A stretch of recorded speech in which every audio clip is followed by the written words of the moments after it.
विषय आहे तो आहे सोयाबीन पिकावरती किडींचं आणि रोगांचं व्यवस्थापन आपण कशा पद्धतीने करायला हवं आणि त्यातही एकात्मिक व्यवस्थापन कशा पद्धतीने करायला हवं. तर गावडे सर, मी आता सुरुवातीला आपल्याकडे येते की आपल्या महाराष्ट्रामध्ये आणि भारतामध्ये देखील सोयाबीन पिकाची काय स्थिती आहे, कोणत्या प्रकारच्या रोगांचा प्रादुर्भाव आपल्या पिकावरती होतो आहे, किती प्रकारचे रोग आहेत आणि त्याच्यामुळे होणारे जे नुकसान आहे ते किती टक्के आता आपल्याला पाहायला मिळतंय, काय सांगाल याविषयी? तसं जर बघितलं तर भारतामध्ये मोठ्या प्रमाणात सोयाबीन पिकवलं जातं आणि त्याच्यामध्ये आघाडीचे जर राज्य बघितले तर मध्य प्रदेश आहे, महाराष्ट्र आहे, त्याचबरोबर बाकीचे सुद्धा राज्यामध्ये बऱ्याच प्रमाणात सोयाबीन घेतलं जातं. पण आघाडीवर हे 2-3 राज्यामध्ये मोठ्या प्रमाणात घेतलं जातं.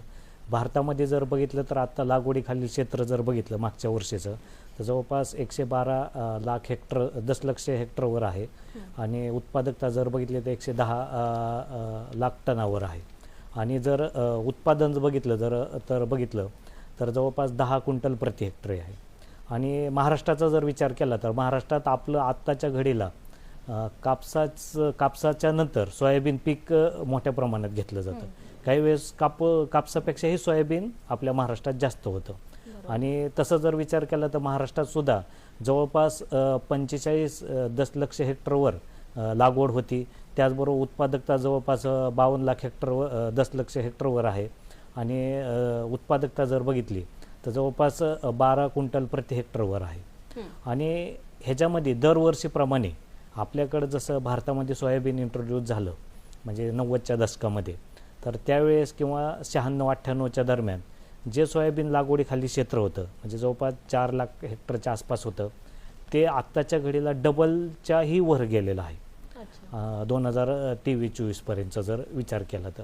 आणि दरवर्षी कमी जास्त प्रमाणात हे सोयाबीनचं लागवड असो, उत्पादन असो किंवा उत्पादकता असो ही वेगवेगळ्या कारणामुळे कमी जास्त होत राहते. मग त्याच्यामध्ये कधी हवामानाचं जर विचार केला तर तो आहे, त्याचबरोबर किडी रोगाचा आहे, त्याचबरोबर काही वेळेस ज्या नवीन जाती आलेल्या आहेत त्याचासुद्धा इफेक्ट काही वेळेस त्या उत्पादकतावर होत असतो. मग ह्या सर्व गोष्टीचा विचार करून आणि ज्यावेळेस सोयाबीन 25-30 दिवसाचं झाल्याच्या नंतर सर्व जवळपास म्हणजे पाण्याचं व्यवस्थापन आणि अन्नद्रव्याचं व्यवस्थापन आणि कीड आणि रोग हे 2-3 फॅक्टरच एक महत्त्वाचे त्याच्यामध्ये येतात. आणि त्याच्यातला महत्त्वाचा जर विचार केला तर कीड आणि रोगामुळे बऱ्याच प्रमाणात सोयाबीनमध्ये उत्पादनावर परिणाम होतो. आता त्याच्यातलं जर बघितलं तर रोगामुळं जवळपास आत्तापर्यंतच्या रिपोर्टनुसार ॲन ॲव्हरेज जर सगळे रोग बघितले तर जवळपास 27% रोगामुळं उत्पादनामध्ये घट येते. आणि त्याच्यामध्ये जर बघितलं तर एक 7-8-10 रोगच महत्त्वाचे आहेत. मग त्याच्यामध्ये जर बघितलं तर बियाणं पेरण्यापासूनचे रोग ते काढणीपर्यंत येतात. म्हणजे शेंगा लागल्या त्यावेळेस सुद्धा काही रोग त्याच्यावर येऊ शकतात. त्यांची काही नावं सांगा. हां, तर त्याच्यामध्ये बियाण्यामध्ये जर बघितलं तर बी कुजणे आहे किंवा रोप कोलमडणे आहे, त्याचबरोबर खोडकूज मोळकूज एक आहे, त्याच्यानंतर जर बघितलं तांबेरा रोग एक आहे, त्याचबरोबर पानावरील टिपके, त्याचबरोबर शेंगावरील करपा हा एक आहे, त्याचबरोबर विषाणूजन्य करपा, जीवाणूजन्य करपा, जीवाणूजन्य केवडा आणि त्याचबरोबर विषाणूजन्य पिवळा केवडा असे हे महत्त्वाचे आणि उत्पादनामध्ये घट येणारे असे हे एक 7-8-10 रोग आपल्याला सोयाबीनवर दिसून येतात भारतात आणि महाराष्ट्रामध्ये. बरोबर. पटाईत सर, आता आपल्याकडे येते मी. जसं मी सरांना विचारलं की महाराष्ट्रामध्ये कोणकोणते रोग आहेत, तर आपण काय सांगाल की महाराष्ट्रामध्ये किती प्रमाणामध्ये किडींचं प्रादुर्भाव होतो आहे आपल्या सोयाबीन या पिकावरती? आणि सर्वात महत्त्वाची गोष्ट म्हणजे महाराष्ट्रामध्ये आणि महाराष्ट्रामध्येच मराठवाडा विदर्भ हा जो भाग आहे तर तिथे या पिकाचं महत्त्व काय आहे, आर्थिकदृष्ट्या असेल किंवा मग इतर काही गोष्टी असतील, तर या सर्व गोष्टी पाहता एकूणच किडी किती नोंदवल्या गेल्या आहेत याचं महत्त्व एक सांगा आणि नोंदवल्या किती गेल्या आहेत किडी, आणि याबरोबरीनेच या किडींचं महत्त्व काय आहे किंवा मग याचा प्रादुर्भाव आपल्या पिकावरती कशा प्रकारे होतो, काय सांगाल त्याविषयी? निश्चितच आता गावडे सरांनी जसं सांगितले की सोयाबीन हे फार महत्त्वाचं पीक आहे भारताच्या दृष्टीने. महाराष्ट्र आणि विशेषतः मराठवाडा आणि विदर्भात खरीपातील एक महत्त्वाचं पीक आहे. शेतकऱ्यांच्या आर्थिक दृष्टीने सुद्धा महत्त्वाचं पीक आहे. तसंच ते पोषण मूल्याच्या दृष्टीने सुद्धा महत्त्वाचं आहे. एक महत्त्वाचा प्रथिनांचा सोर्स म्हणून त्या ठिकाणी आपण सोयाबीनकडे पाहतो. तसंच एक तेलबिया म्हणून सुद्धा पाहतो. त्यात जर प्रथिने पाहायची झाली तर 38 ते 42% प्रथिने आहेत आणि 18 ते 20% त्याच्यामध्ये तेलाचं प्रमाण आहे. तर आणि त्याचा विविध प्रक्रिया उद्योगामध्ये सुद्धा वापर होतो, जसं सोयापीठ बनवण्यासाठी असेल, टोफू बनवण्यासाठी असेल, तेलासाठी असेल, अशा विविध ठिकाणी त्याचा वापर होतो. म्हणून शेतकऱ्यांच्या दृष्टीने फार महत्त्वाचं पीक आहे. सरांनी जसं सांगितलं की काही घटक आहेत की ज्याच्यामुळे याच्या उत्पन्नात मोठ्या प्रमाणात घट येते. तर अशा काही घटकापैकी कीड आणि रोगांचा प्रादुर्भाव आहे. रोगांचं सरांनी बोलले त्या पद्धतीने किडी सुद्धा त्या ठिकाणी फार मोठ्या प्रमाणात नुकसान करतात. आणि किडींचा जर विशेष विचार केला तर भारतामध्ये जवळपास 275 पेक्षा जास्त किडींची नोंद त्या ठिकाणी झालेली आहे सोयाबीनवर. आणि त्यातल्या 125 प्रकारच्या किडी ह्या महाराष्ट्रामध्ये आढळतात.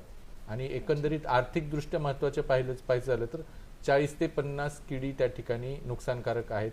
आणि त्यातल्या महाराष्ट्रात किंवा आपण मराठवाडा विदर्भात जर पाहिलं किंवा सोयाबीन लागवड ज्या ठिकाणी होते त्या ठिकाणी 8 ते 10 प्रकारच्या किडी ह्या जास्ती नुकसान करताना आपल्याला दिसून येतं. याच्यामध्ये पाने खाणाऱ्या अळ्या असतील, खोडकिडी असतील, रस शोषण करणाऱ्या किडी असतील, या 3 प्रकारच्या किडी आपण वर्गीकरण त्यामध्ये करू शकतो, त्या किडी आहेत. आणि याचं जर नुकसान पाहायचं झालं तर जवळपास 20 ते 70% पर्यंत ह्या किडी नुकसान करू शकतात. आणि जर आपण वेळीच उपाययोजना केल्या नाही किंवा व्यवस्थापन जर केलं नाही तर त्या ठिकाणी 80% पर्यंत उत्पन्नात घट येऊ शकते. म्हणून शेतकऱ्याच्या दृष्टीने, उत्पन्नाच्या दृष्टीने आपण सोयाबीनच्या या किडींचा निश्चितच निरीक्षण करून आपण व्यवस्थापन योग्य करणं हे अत्यंत गरजेचं आहे. बरोबर. आता आपण जाणून घेतलं की महाराष्ट्रामध्ये नेमकी काय परिस्थिती आहे, किडींचं असेल किंवा रोगांचं असेल. तर मग गावडे सर आपल्याकडे येते की मगाशी आपण म्हणालात की आपल्या सोयाबीनचं जे पीक आहे त्याच्यावरती आपल्या वातावरणाचा किंवा मग पावसाचा, आता जो अनियमित पाऊस आहे तर त्याचाही कुठे ना कुठे परिणाम होतो आहे. तर त्याच विषयी मी विचारेन आपल्याला की आता पावसाळी वातावरण आहे, तर या वातावरणाचा आपल्या सोयाबीनच्या पिकावरती नेमका काय परिणाम होतो आहे आणि किडींचा प्रादुर्भाव याच्यामुळे वाढतो आहे का, काय सांगाल याविषयी? तसं जर बघितलं तर पावसाळी वातावरण, ढगाळ वातावरण आणि ज्या शेतामध्ये पाणी साठतं अशा ठिकाणी आता सोयाबीनचा जर विचार केला तर साधारणपणे 15, 20, 25 किंवा 35 दिवसापर्यंत सोयाबीन जवळपास महाराष्ट्रात सगळ्या भागात आहे. आणि ह्या पिरियडमध्ये रोप कोलमडणे किंवा बी कुजणे आणि त्याचबरोबर खोडकूज किंवा मूळकूज हे जे रोग आहेत महत्त्वाचे, हे ह्या पिरियडमध्ये मोठ्या प्रमाणात येऊ शकतात. मग हे पावसाळी वातावरण, ढगाळ वातावरणामध्ये काय होतं की पाणी शेतामध्ये साठलं की पाणी साठल्यामुळं, पाण्याचा निचारा व्यवस्थित न झाल्यामुळं खोडकूज, मूळकूज आणि रोपं डायरेक्ट जागेवर कोलमडणे हे एक महत्त्वाचे जमिनीतून येणारे रोग आहेत. हे तसे बियाण्यातून बी येतात आणि जमिनीतून बी. मग ह्याच्यासाठी आपल्याला शेतकरी बंधूंना एक माझी विनंती आहे की ज्या शेतामध्ये असं पाणी साठतं तिथला पाण्याचा व्यवस्थितरित्या निचारा झाला पाहिजे. त्याचबरोबर ज्या ठिकाणी काळी जमीन आहे त्या भागामध्ये पाण्याचं व्यवस्थित नियोजन करणं गरजेचं आहे. किंवा ज्या भागामध्ये पाऊस कमी झालेला आहे अशा ठिकाणी सुद्धा पाणीसुद्धा आपल्याला देणं गरजेचं आहे. कारण की त्या भागामध्ये रायझोक्टोनिया रूट रॉट नावाचा जो रोग आहे हा सुद्धा येऊ शकतो. ज्या ठिकाणी पावसाचा म्हणजे 15 ते 20 दिवसाचा खंड आहे अशा ठिकाणी, म्हणजे हे जवळपास सगळे मुळातूनच येणारे रोग असल्यासारखे आहेत, म्हणजे जमिनीतूनच. मग ह्याच्यासाठी आपल्याला पाण्याचा निचारा, पाण्याचं व्यवस्थापन, त्याचबरोबर म्हणजे आता बीज प्रक्रिया एक महत्त्वाचा त्यातला पार्ट असतो, पण तो निघून गेलेला आहे. पण ज्या शेतकरी बंधूंना शक्य होईल त्यांनी ट्रायकोडर्मा ही जी जैविक बुरशी आहे ह्याचं त्या शेतामध्ये आळवणी करणं गरजेचं आहे, म्हणजे जैविकमधली. आणि समजा जर जैविकमध्ये नाही करता आलं तर रासायनिकमधली कार्बेंडेजिम जी पावडर आहे 1 ग्रॅम प्रति लिटर पाण्याने आपल्याला आळवणी करणं गरजेचं आहे. तर बऱ्याच शेतकरी बंधूंना वाटतं की आळवणी आपल्याला शक्य होणार नाही, पण जे फवारणी करणार आहे म्हणजे हे कार्बेंडेजिम पावडर 1 ग्रॅम प्रति लिटरने, तर फवारणी अशी करायची की पानावून ते औषध खोडावून मुळापर्यंत गेलं पाहिजे. म्हणजे फवारणी बी होते आणि त्या जे रोग आहे आपल्या म्हणजे खोडावर किंवा मुळापर्यंतचा तो आपल्याला ह्या बुरशीनाशकामुळे आपल्याला म्हणजे व्यवस्थापन त्याचं व्यवस्थितरित्या करता येतं.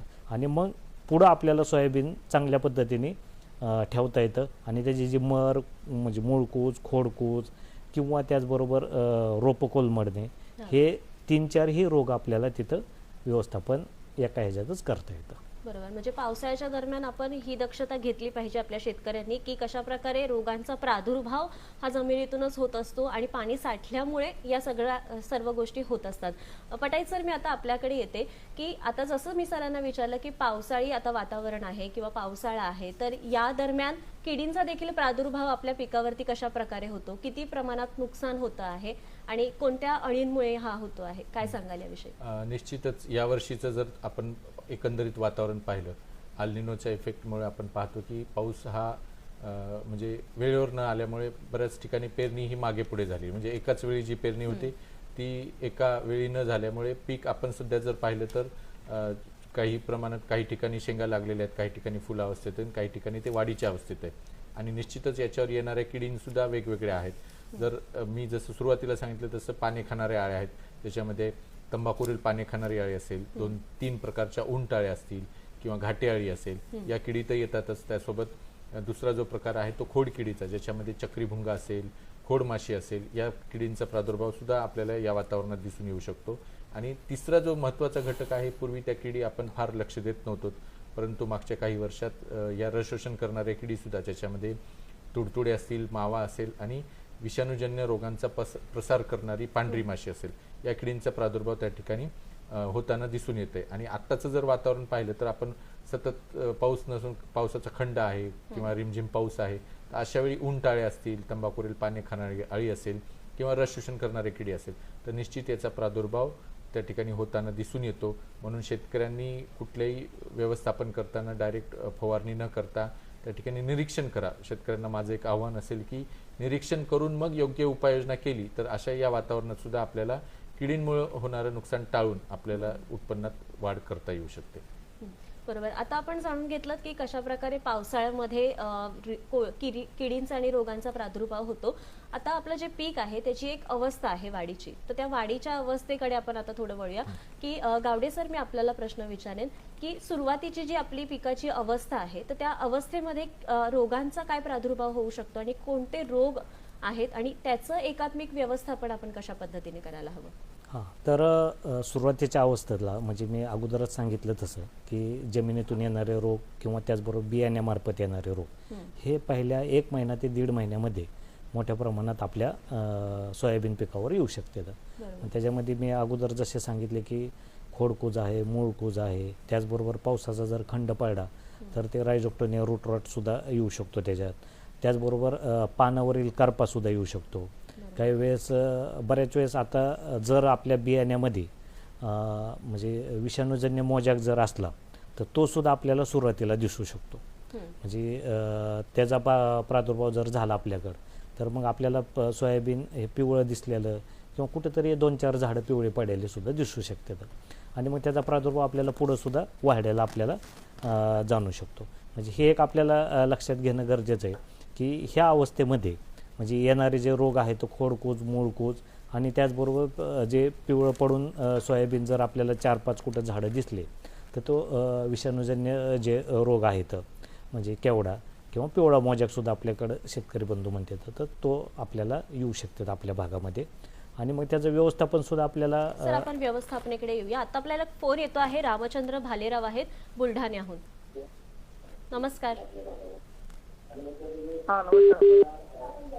नमस्कार सर, आपला प्रश्न विचारा. हा, प्रश्न असा आहे मॅम, बुलढाण्याहून प्रश्न विचारतो मी, रामचंद्र भालेराव. हो सर, बोला, आपला प्रश्न विचारा सर. सोयाबीन पीक पेरलेलं आहे शेतामध्ये.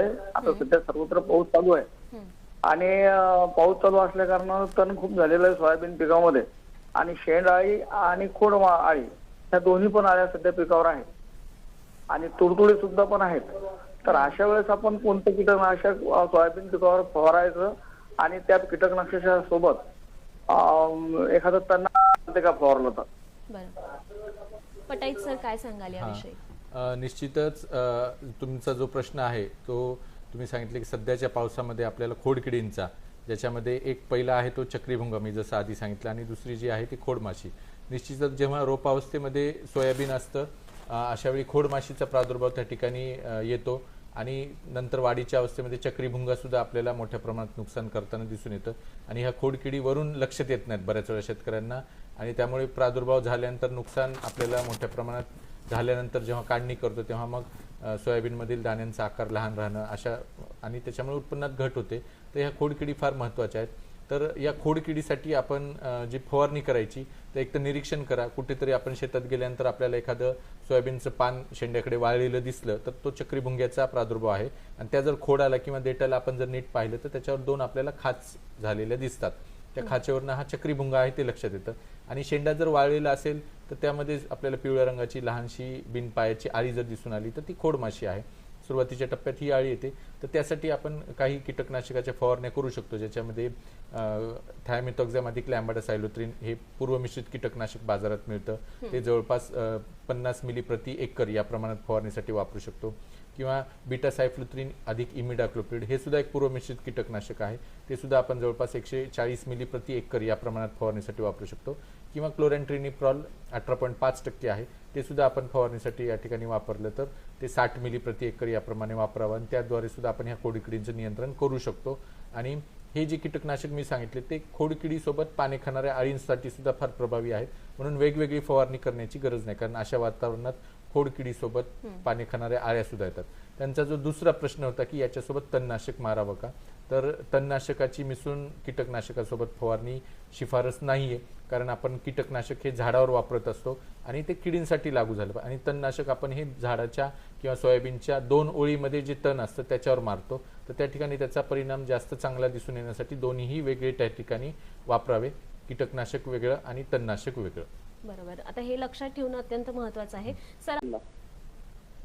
बरं, पटाईत सर, आपण काय सांगाल की त्यांच्या उमणी अळी ही जी आहे याचा प्रादुर्भाव जास्त आहे? निश्चितच आपण पाहतोय की मागच्या काही वर्षामध्ये हुमणी किडीचा प्रादुर्भाव ऊसासोबत सोयाबीनमध्ये सुद्धा दिसून येते, त्यासोबत इतरही पिकांमध्ये खरीपातल्या त्या प्रादुर्भाव दिसून येतो. आणि आपण प्रादुर्भाव जर पाहिलं तर एकाच ओळीमध्ये आपल्याला सोयाबीनची झाडं अचानक वाळलेली दिसतात, कारण हुमणीची एक आळी जरी तिने एक सोयाबीनची ओळ पकडली तरी ती खात खात त्या ठिकाणी प्रादुर्भाव करते. आणि वरून हा प्रादुर्भाव सहज लक्षात येत नाही, कारण ती मुळं खाते आणि त्या झाडाला जर आपण नीट पाहिलं तर ते झाड अलगद जमिनीतनं उपटून निघतं आणि त्या ठिकाणी मुळं खाल्लेले दिसतात आणि त्या ठिकाणी त्याची हुमणीची आळी दिसते. तर त्याच्या व्यवस्थापनासाठी आपण आत्ता जी परिस्थिती आहे की आपल्या जमिनीमध्ये चांगली ओल आहे, हवेत आर्द्रता आहे, तर अशावेळी आपल्याकडे एक जैविक बुरशी मिळते. ती आपल्या नजीकच्या कृषी विज्ञान केंद्रामध्ये किंवा कृषी विद्यापीठात, जसं आमच्या वसंतराव नाईक मराठवाडा कृषी विद्यापीठात ही बुरशी त्या ठिकाणी शेतकऱ्यांना उपलब्ध आहे. तर तिचं नाव आहे मेटारायझेम ॲनोसोपोली. ही एक जैविक बुरशी आहे. तिचा वापर आपण जवळपास 4 ते 5 किलो प्रति एकर या प्रमाणात जर जमिनीतनं ओल असताना केला तर ही बुरशी त्या ठिकाणी हुमणीमध्ये एक प्रकारचा रोग निर्माण करते आणि त्याला नष्ट करत असते. आणि जी रोगग्रस्त आळी आहे हुमणीची, तिचे जे बीजाणू आहेत त्या बुरशीचे, ते पुन्हा जमिनीत त्या ठिकाणी पसरत जातात आणि मग ते नवीन आळींना शोधून त्यामध्ये परत रोग निर्माण करतात आणि त्या पद्धतीने ते काम करत असतात. फक्त ते वापरताना एक काळजी घ्यायची की जमिनीत ओल असणं, हवेत चांगली आर्द्रता असणं आवश्यक आहे, म्हणजे ही बुरशी अधिक चांगलं काम करते. त्या व्यतिरिक्त आपण जरी शिफारस नसली तर काही कीटकनाशकांचा वापर करू शकतो, जसं क्लोरोपायरिफॉस आहे 20%चं. ते जर आपण 10 लिटर पाण्यात 30 मिली मिसळून जर त्याची आळवणी आपण त्या सोयाबीनच्या ओळीला केली तर त्याद्वारे सुद्धा आपल्याला या आळीचं नियंत्रण चांगल्या पद्धतीनं करता येतं.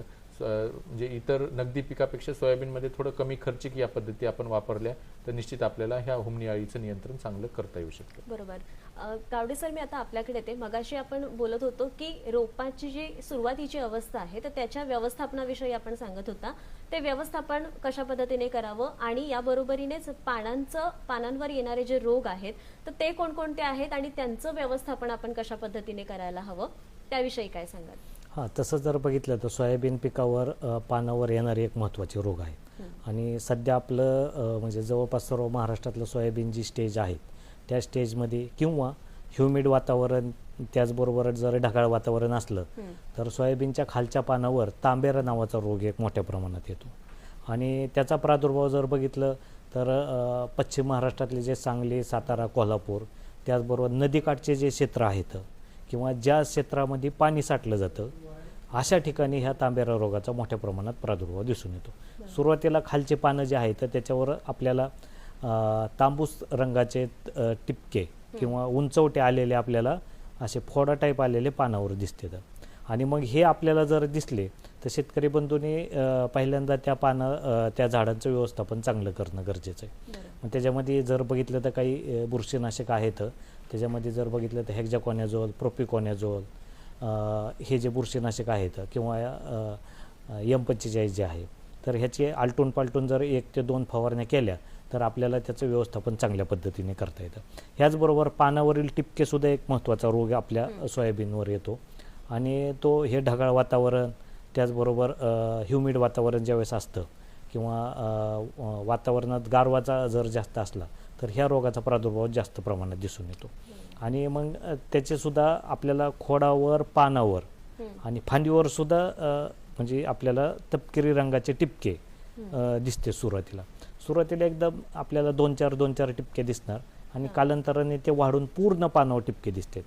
पान पूर्ण पिवळं पडतं आणि त्याचबरोबर पानं ड्रॉपसुद्धा होते. म्हणजे एवढी स्टेज जर वाढली तर ह्याच्यासाठी आपल्याला वेळीच त्याचं व्यवस्थापन करून म्हणजे निरीक्षण करून जर व्यवस्थापन केलं तर ह्याचं आपल्याला व्यवस्थापन चांगल्या पद्धतीने करता येतं. मग त्याच्यामध्ये कार्बेंडेजिम प्लस मँकोजेब हे संयुक्त बुरशीनाशक आहे. हे 2 ते 2.5 ग्रॅम प्रति लिटर पाण्याने फवारणी करायची किंवा कार्बेंडेजिम आपल्याला इंडिव्हिज्युअल किंवा सिंगल आपल्याला बुरशीनाशकसुद्धा फवारता येते 1 ग्रॅम प्रति लिटर पाणी. त्याचबरोबर अगोदर मी जे काही बुरशीनाशकं सांगितले हेक्झाकोनॅझोल, प्रोपिकोनॅझोल, पायरोस्ट्रॉबिन आहे, मग असे काही बुरशीनाशकं जे आहेत हे आपल्याला जर फवारणीमध्ये वापरले तर हे जे पानावर येणारे जे रोग आहेत ह्याचं आपल्याला वेळीच व्यवस्थापन चांगल्या पद्धतीने करता येऊ शकतं. बरोबर. पटाईत सर, मी आता आपल्याकडे येते की जसं सरांनी सांगितलं की सुरुवातीचं व्यवस्थापन आपण कशा पद्धतीने करायला हवं, तसंच सुरुवातीची जी अवस्था आहे आपल्या सोयाबीन पिकाची, तर त्या दरम्यान किडींची किडींचा प्रादुर्भाव त्यांच्यावर होतो का आणि कोणकोणत्या किडी आहेत की त्या दरम्यान आपल्याला आपल्या पिकावर दिसून येतात आणि त्यांच्यापासून नुकसान काय होतं आपल्या पिकाचं, आणि या बरोबरीने सांगा की पानांवर देखील कोणत्या प्रकारच्या अळी या दरम्यान दिसून येतात. निश्चित सुरुवातीच्या सोयाबीनमध्ये जर पाहिलं आपण तर पाने खाणारे अळ्या येतात, ज्याच्यामध्ये मागच्या काही वर्षात आपल्याकडे महत्त्वाची कीड म्हणून जिला आपण सोयाबीनची कीड म्हणू शकतो, जसं की 2007 मध्ये या किडीचा प्रादुर्भाव फार मोठ्या प्रमाणात झाला होता. ती तंबाखूवरील पाने खाणारी अळी, हिलाच आपण लष्करी अळी म्हणून सुद्धा ओळखतो, जी की स्पोडोप्टेरा या प्रजातीची आहे. तर ती कीड फार मोठ्या प्रमाणात नुकसान त्या ठिकाणी करते. ही सुरुवातीला पानं खाऊन त्यातल्या फक्त शिरा शिल्लक ठेवते. आपण बऱ्याच वेळा पाहतो की एखाद्या शेतात जर गेलो तर पूर्ण पानं खाल्ल्यामुळे फक्त शिरा शिल्लक राहिलेल्या दिसतात. तर ही कीड फार आधाशीपणे खाते आणि एका रात्रीत पूर्ण फस्त करून शेत त्या ठिकाणी नुकसान करू शकते. तर ही अशी तंबाखूवरील पाने खाणारी अळी आहे. दुसरा आणखीन पाने खाणाऱ्या अळ्यामध्येच एक वर्ग आहे तो उंटाळ्यांचा. याच्यामध्ये 3 प्रकारच्या उंटाळ्या आहेत, की पहिली आहे ती जिसुनिया प्रजातीची उंटाळी आहे, त्याच्यानंतर आहे ती क्रायसोडेक्सिस प्रकारातली एक उंटाळी आहे, आणि त्याच्यानंतर तिसरी जी प्रकार आहे तो आकाया जनाटा म्हणजे जिला आपण एरंडीवरील उंटाळी म्हणून सुद्धा ओळखतो. या 3 प्रकारच्या उंटाळ्या त्या ठिकाणी प्रादुर्भाव करतात. याचा आणि तंबाखूवरील पाने खाणाऱ्या अळी याच्यामध्ये शेतकरी बऱ्याच वेळा त्या ठिकाणी कन्फ्यूज होतात की कुठल्या अळीचा प्रादुर्भाव आहे, कारण या बऱ्याच वेळा रात्रीचा प्रादुर्भाव करतात आणि दिवसा दिसून येत नाहीत. तर अशामध्ये जर पाहिलं तर त्या ठिकाणी पानाला ओबडधोबड छिद्र जर पडलेले असतील, मध पानं खाल्लेलं कुठेतरी दिसतं, तर ह्या उंटाळ्याच्या प्रादुर्भावामुळे होतं. आणि मधला हिरवा भाग खाऊन फक्त शिरा शिल्लक असतील तर त्या ठिकाणी आपल्याला हा लष्करी अळीचा म्हणजेच तंबाखूवरील पाने खाणारी अळीचा प्रादुर्भाव आहे हे यावरून लक्षात येतं. तर ह्या पाने खाणाऱ्या अळ्या आहेत. त्याच्यासोबत घाटे अळी ही जी की पानावर सुद्धा प्रादुर्भाव करते, फुलं लागल्यानंतर कळ्या लागल्यानंतर कळ्यांवर सुद्धा प्रादुर्भाव करते आणि फुलांवर सुद्धा प्रादुर्भाव करते आणि शेवटी जेव्हा शेंगा लागतात त्यावेळेस शेंगांवर सुद्धा प्रादुर्भाव करते, अशी ही घाटे अळी. बऱ्याच वेळा शेतकऱ्यांची शिकायत असते की सोयाबीनला फुलं लागली नाहीत किंवा फुलं होती पण गळून गेली. तर ह्या घाटे अळीचा प्रादुर्भाव जर असेल तर निश्चित अशी समस्या त्या ठिकाणी शेतकऱ्यांसमोर येते आणि नुकसान त्या ठिकाणी होऊ शकतं. तर ही सुद्धा त्या ठिकाणी दिसून येते. त्यासोबत खोडकिडी यांचा सुद्धा प्रादुर्भाव दिसून येतो, ज्याच्यामध्ये चक्रीभुंगा आणि खोडमाशी आहे. आणि बऱ्याच वेळा शेतकऱ्यांना वरून या किडी लक्षात येत नाहीत, कारण प्रादुर्भाव हा मध्ये खोडाच्या आतमध्ये झालेला असतो आणि नुकसान शेतकऱ्यांच्या बऱ्याच वेळा लक्षात येत नाही. ही अळी जी आहे ती अंडी दिल्यानंतर त्यातली निघालेली अळी देठा वाटे मुख्य खोडामध्ये शिरते आणि आतला पूर्ण भाग पोखरून खाते आणि खोडमाशी सुद्धा त्याच पद्धतीने त्या ठिकाणी पूर्ण भाग मधला पोखरून खाते.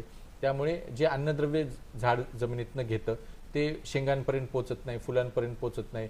त्यामुळे शेंगा पोचट राहणं, दाण्यांचा आकार कमी राहणं यासारखा प्रादुर्भाव त्या ठिकाणी झालेला दिसतो. तर असा हा खोडकिडींचा सुद्धा प्रादुर्भाव या 2 प्रकारच्या त्या ठिकाणी आपल्याला दिसून येतो.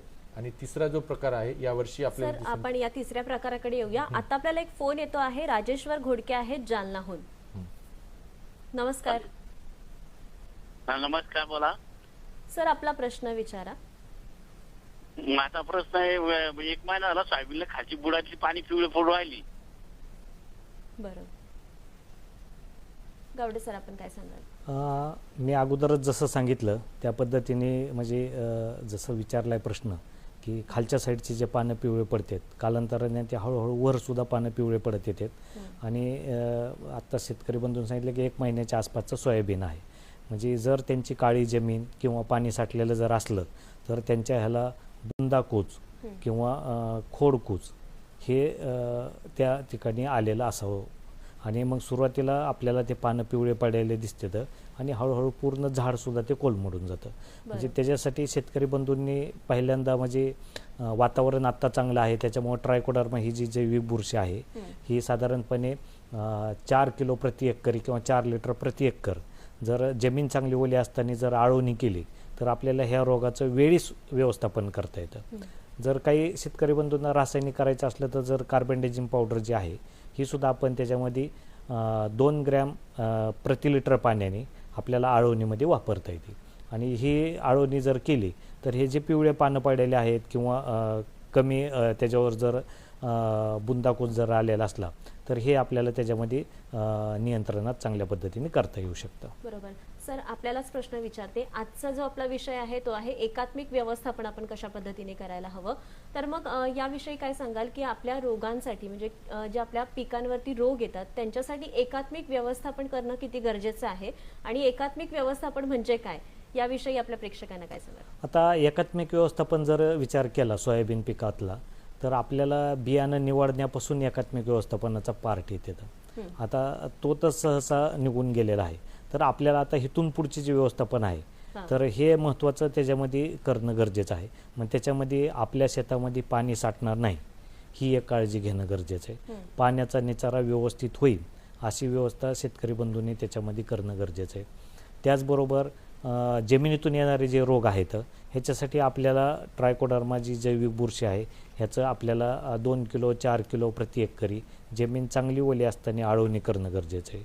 त्याचबरोबर किडी रोगांचा प्रादुर्भावाचं निरीक्षण करून वेळीच फवारणी आपण जर त्याच्यावर केले तर आपल्याला पुढे येणारे जे रोग आहेत हे आपल्याला व्यवस्थितरित्या व्यवस्थापन करता येतं. त्याच्यामध्ये अगोदर मी काही बुरशीनाशकं जे सांगितले आहेत ह्याचे आपल्याला आलटून पालटून त्या भागामध्ये किंवा त्या एरियामध्ये जे कुठला रोग येईल त्याच्यानुसार आपल्याला त्याच्यावर फवारणी करणं गरजेचं आहे. कारण की शेंगा अवस्थेमध्ये सुद्धा सोयाबीनवर रोग येतात पण आपण जर ह्या वाढीच्या अवस्थेमध्येच जर रोगांचं व्यवस्थापन व्यवस्थितरित्या केलं तर शेंगावर येणारे रोग आपल्याला ह्या वाढीच्या अवस्थेतच आपल्याला म्हणजे त्यांचं थांबवता येतं आणि मग शेंगावर येणारा जो शेंगावरील करपा किंवा त्याला अँथ्रॅक्नोज सुद्धा म्हटलं जातं तो आपल्याला वेळीच त्याचं व्यवस्थापन करून आपल्याला एकात्मिक व्यवस्थापन जर केलं तर आपल्या हातामध्ये चांगल्या पद्धतीने उत्पादन शेतकरी बंधूंना येऊ शकतं. आता आपल्याला एक फोन येतो आहे. प्रकाश शिंदे आहेत फोनवर. नमस्कार. नमस्कार. नमस्कार सर, आपला प्रश्न विचारा. नमस्कार मॅडम, आमचं सोयाबीन फुलावर आहे. हो सर, आपला आवाज सोयाबीनला फुलं आलेले आहेत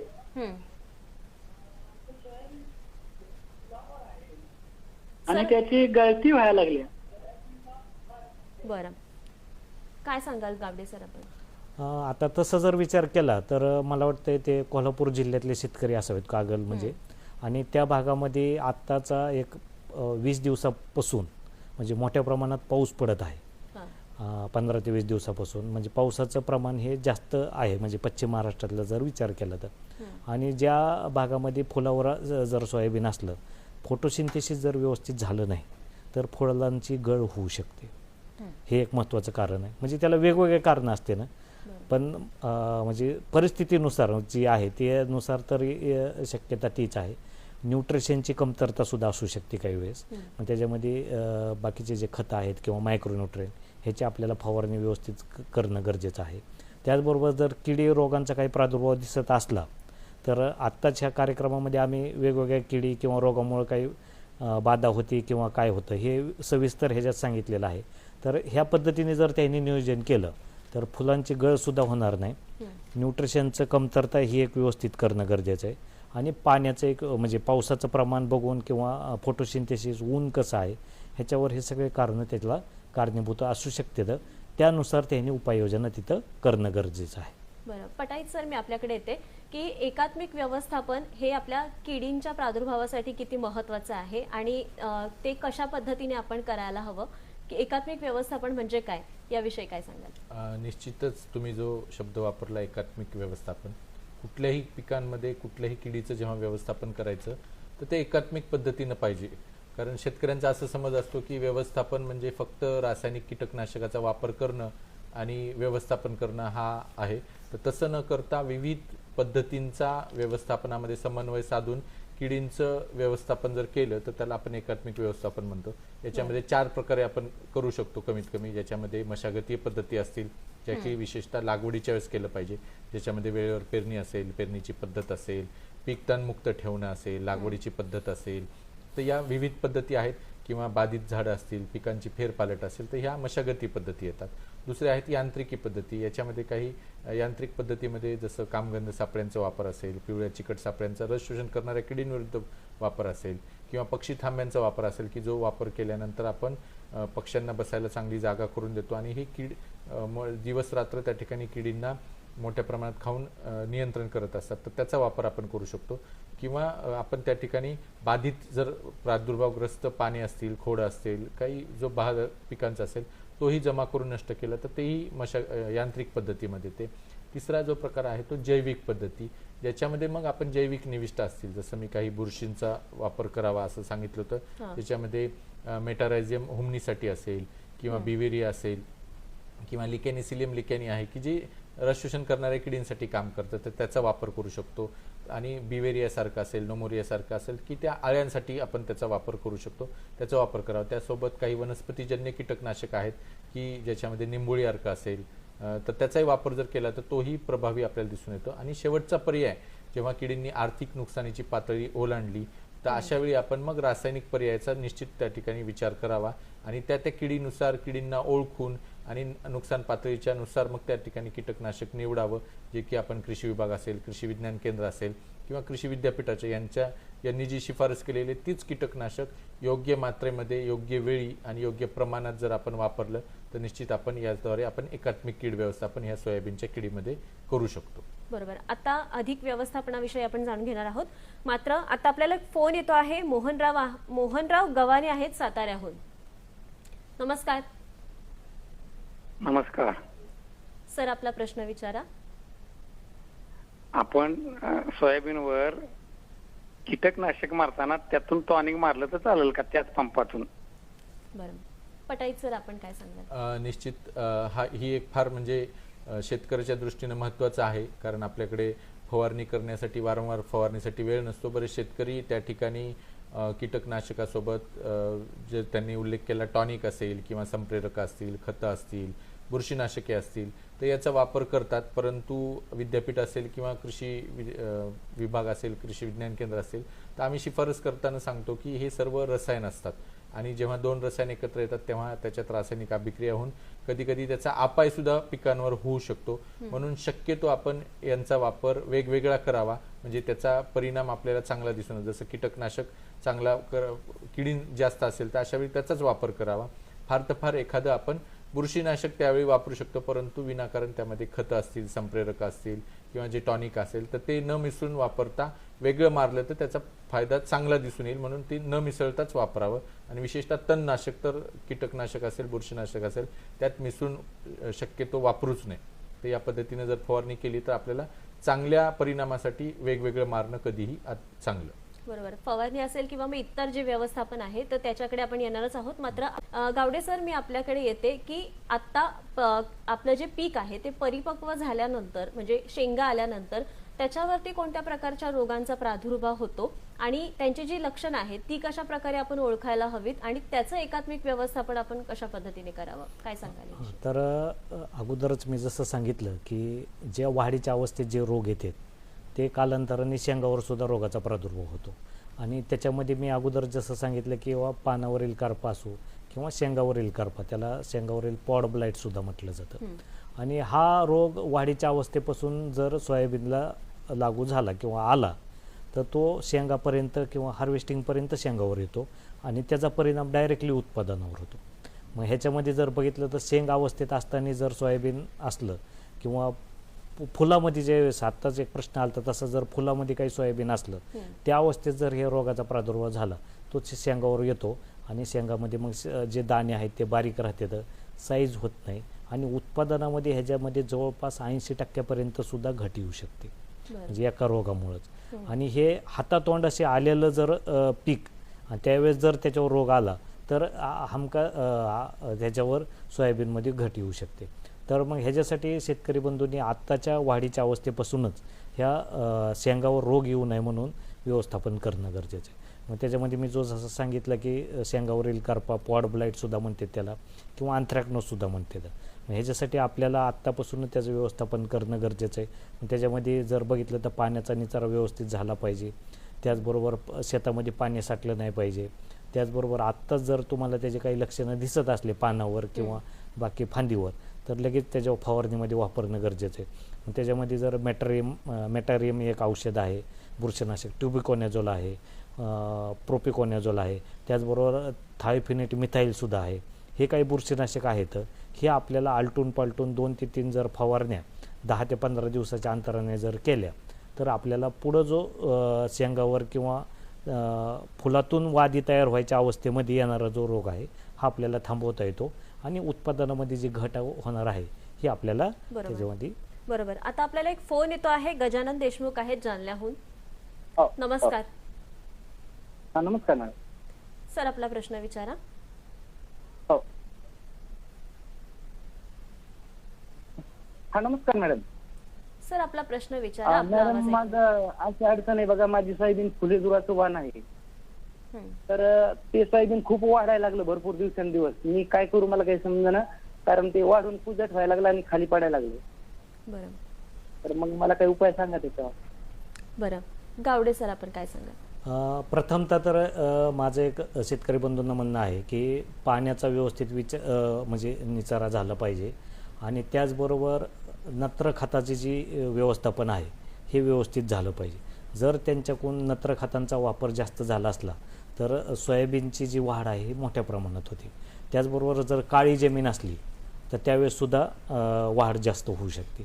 तर ह्या अवस्थेमध्ये आपल्याला काही रासायनिक जर खतांचा फवारणी केली मग त्याच्यामध्ये 05234 जे खत आहे हे आपल्याला 4 ग्रॅम प्रति लिटर पाण्याने जर फवारणी केली तर आपल्याला वाढ जी आहे ही आपल्याला काही प्रमाणात कमी करता येते. म्हणजे वाढीच्या जी वाढ त्यांची जास्त होत आहे ही आपल्याला थांबवता येऊ शकते, पण ही वेळीच त्याच्यावर व्यवस्थापन झालं पाहिजे. बरं सर, आपल्याकडे मी येते की पीक परिपक्व झाल्यानंतर त्याच्यावरती शेंगा येतात आणि शेंगावरती काही किडींचा प्रादुर्भाव होतो का आणि त्या किडी कोणकोणत्या आहेत आणि त्याच्यावर एकात्मिक व्यवस्थापन आपल्याला कशा पद्धतीने करता येईल? तर निश्चितच शेंगा लागण्याच्या अवस्थेमध्ये किंवा परिपक्व होण्याच्या अवस्थेमध्ये आपण पाहिलं तर घाटे अळी, जिला शेंगा पोखरणारी अळी म्हणून सुद्धा आपण म्हणतो, तीच आपल्याला हरभऱ्यातली घाटे अळी म्हणून परिचयाची आहे. तर ही कीड मी जसं सुरुवातीला सांगितलं होतं की फुला अवस्थेत सुद्धा येते आणि जेव्हा कोवळ्या शेंगा असतात तर त्याला पापडी झालेली शेंग म्हणतो, तर त्याच्यावर सुद्धा त्याचा प्रादुर्भाव येतो. बऱ्याच वेळा आपल्याला शेंगांवर खूप मोठ्या प्रमाणात छिद्र पडून खाल्लेले आतमधली दाणे झालेले प्रादुर्भाव दिसतं. तर ही घाटे अळी त्या शेंगावर येते. बऱ्याच वेळा लष्करी अळी सुद्धा कोवळ्या शेंगा आपल्याला खाताना दिसून आलेली. तर या 2-3 किडी त्या ठिकाणी येतात. आणि शेवटच्या टप्प्यामध्ये आपल्याकडे काही वर्षात खोड माशीचा प्रादुर्भाव सुद्धा मोठ्या प्रमाणात दिसतोय. त्यामुळे सोयाबीन पिवळं पडणं, त्याला शेंगा कमी लागणं किंवा शेंगा न भरणं यासारखे नुकसान त्या ठिकाणी होतं. तर ह्या घाटे अळीच्या व्यवस्थापनासाठी आपण आपल्या शेतामध्ये कामगंध सापळे लावणं अत्यंत गरजेचे आहेत. की या कामगंध सापळ्यामध्ये जर सलग 2 ते 3 दिवस आपल्याला 8 ते 10 पतंग त्या घाटे अळीचे दिसून आले किंवा लष्करी अळीसाठी त्याचा वेगळा कामगंध सापळा लावला तर त्या ठिकाणी आपण योग्य उपाययोजना करणं फायदेशीर आहे. त्यासोबत पक्षी थांब्यांचा वापर आपण त्या ठिकाणी करावा. या पक्षी थांब्यावर मोठ्या प्रमाणात पक्षी बसून ते आळ्या वेचून खातात आणि त्यासोबत जैविक बुरशी ज्या आहेत, नोमोरिया रिले असेल, बिवेरिया असेल, याचा वापर सुद्धा करू. आणि रासायनिकमध्ये मग शेवटचा पर्याय म्हणून आर्थिक नुकसानीची पातळी या किडींनी ओलांडल्यानंतर मग आपण क्लोरॅन्ट्रिनिप्रोल सारखं किंवा फ्लोबेंडामाइड सारखं यासारखं कीटकनाशक जे शिफारसीत त्याचे प्रमाण आहेत किंवा थायमेथॉक्झॅमाझिक लॅम्बडासायलोथ्रिन असेल किंवा इमामेक्टिन 1.9% असेल, तर यासारखं कीटकनाशक जर फवारणीसाठी वापरलं तर निश्चित आपण या शेंगा पोखरणाऱ्या आळ्यांसाठी सुद्धा त्याचा प्रभावी नियंत्रण होताना त्या ठिकाणी दिसून येतं. बरोबर आहे. म्हणजे हे लक्षात ठेवणं अत्यंत महत्त्वाचं आहे. गावडे सर, मी आता आपल्याकडे येते की आपल्या पिकावरती जीवाणूजन्य किंवा विषाणूजन्य असे काही रोग येतात का, आणि त्यांचं आपण व्यवस्थापन कशा पद्धतीने करायला हवं, अगदी थोडक्यात काय सांगाल याविषयी? सोयाबीन पिकावर जीवाणूजन्य करपा आणि विषाणूजन्य केवडा हे दोन एक महत्त्वाचे रोग आहेत. जीवाणूजन्य करपामध्ये आपल्याला पानावर पिवळसरपणा, खरबुडीत असे डाग तयार झालेले दिसतात आणि ओबडधोबडसुद्धा ते पानावर असतात. तर ह्याच्यासाठी आपल्याला सुरुवातीच्याच अवस्थेमध्ये जर प्रादुर्भाव दिसला तर त्याच वेळेस ह्याचं व्यवस्थापन करणं गरजेचं आहे. कारण की फुला अवस्थेत किंवा वाढीच्या अवस्थेत जर वाढतो तर पुढं शेंगा भरण्याससुद्धा त्याचा परिणाम होतो आणि उत्पादनामध्ये घट येते. मग शेतकरी बंधूंना जर सुरुवातीलाच दिसला त्याचा प्रादुर्भाव तर त्याच्यामध्ये कॉपर ऑक्सिक्लोराईड जे आहे 2.5 ग्रॅम प्रति लिटर पाणी ह्याची फवारणी आपल्याला त्याच्यावर करणं गरजेचं आहे. म्हणजे हा जीवाणूजन्य करपा आपल्याला त्याच्यामध्ये कंट्रोलमध्ये करता येतो. आता विषाणूजन्य जो केवडा आहे म्हणजे त्याला आपण जर बघितलं तर पिवळा मोजॅकसुद्धा म्हटलं जातं आणि हा प्रादुर्भाव जवळपास सर्वच महाराष्ट्रामध्ये आपल्याला दिसून येतो आणि ह्याचा प्रादुर्भाव शक्यतो बियाण्यामार्फत सुरुवातीच्या स्टेजला येतो आणि नंतर मग आपल्या शेतामध्ये ज्या काही रस शोषणाऱ्या किडी आहेत त्याच्यामध्ये पांढरी माशी एक महत्त्वाची आहे.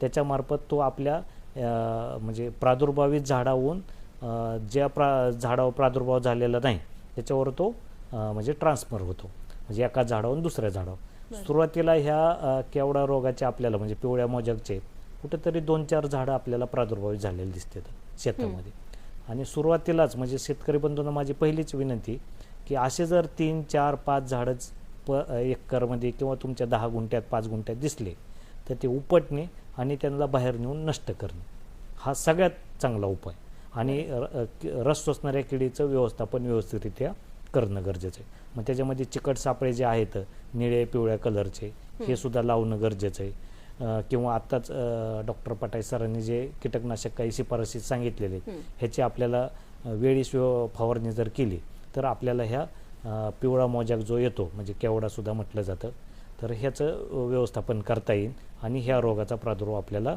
चांगल्या पद्धतीने करता येईल. शेतकरी बंधूंना माझे एकच सांगणं आहे की एकदा का आपल्या शेतामध्ये ह्या रोगाचा प्रादुर्भाव झाला तर आपल्याला दुसरा उपाययोजना ह्याच्यात करता येत नाही. व्हेक्टर ट्रान्समिशन जे आहे म्हणजे रस शोषणाऱ्या किडीपासून हे व्यवस्थापन करणे हाच सगळ्यात त्याच्यामध्ये चांगला उपाययोजना आहे आणि सुरुवातीच्या अवस्थेतला जे झाडं दिसते ते उपटून नष्ट करणे हे उपाययोजना सगळ्यात आपल्याला इफेक्टिव्ह ह्याच्यामध्ये दिसून आलेले आहे. बरोबर. पटाईत सर, मी आता आपल्याकडे येते. सरांनी आता उल्लेख केला की रस शोषण करणाऱ्या ज्या किडी आहेत तर त्यांच्यामुळे काही विषाणूजन्य रोग होतात का आपल्या पिकावरती, त्याविषयी थोडक्यामध्ये अगदी काय सांगाल? निश्चित सरांनी जसं सांगितलं की जे विषाणूजन्य रोग असेल विशेषतः पिवळा केवडा ज्याला मोझॅक सुद्धा म्हणतो तर त्याच्यामध्ये जर आपण पानं पाहिली तर हिरवे पिवळे चट्टे पडणे किंवा त्या एका पट्ट्यामध्ये आपण ते पानं झालेली दिसतात आणि हा रोग जो आहे तो पांढरी माशी या रस शोषण करणाऱ्या किडीमार्फत पसरतो.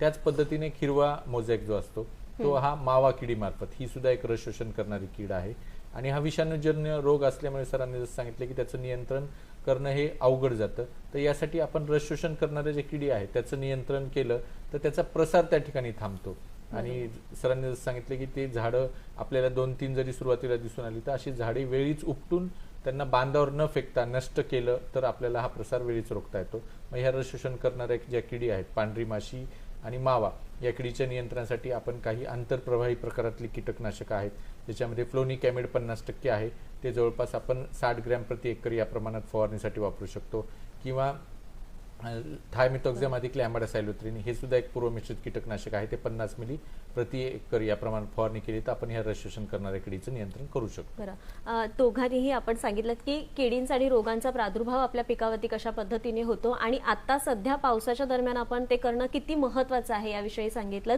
आपण दोघेही इथे आलात आणि इतकं मोलाचं मार्गदर्शन केलं त्याबद्दल दूरदर्शनच्या सह्याद्री वाहिनीतर्फे मनापासून आभार. धन्यवाद.